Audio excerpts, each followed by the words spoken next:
towards the end of my mission, I sort of started freaking out a little bit about going home. I didn't really want to go home. I had recently, I was recently privileged to see the baptism of a guy who'd been teaching, who missionaries had been teaching for like, I think a little over a year, something like that. And finally, when I came to the area, we were able to resolve just a couple more problems. He was able to resolve one or two more problems. He was able to get baptized, and I was close to the family. And as their daughter turned 8, they asked me to baptize her as well.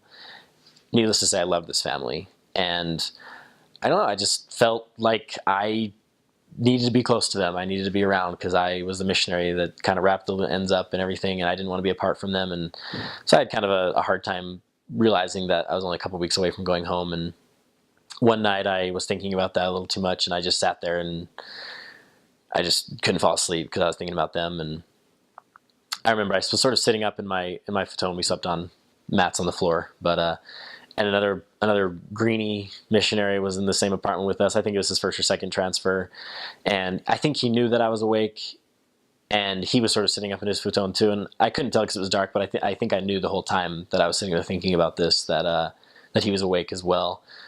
But I think we both just sat there.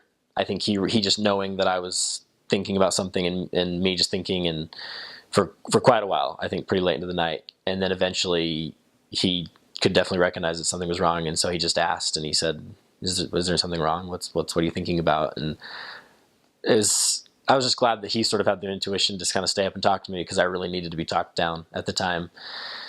And I sort of, bore everything out to him, and I just said how concerned I was, and I didn't want to go home, and everything. And really, he just listened, but I think he also had some interesting things to say. And sort of by the end of that conversation, I realized that it was no longer my job to be, I didn't need to be next to this family, And I remember the next day, I think I was kind of trying to find some solace about it, and I found a scripture that is in, I think, Alma 26, where it talks about how they're in the Lord's hands. And yeah, it's Alma 26, I think, in the 30 to 35 range, something like that, because I remember one of my favorite scriptures is just right about there as well.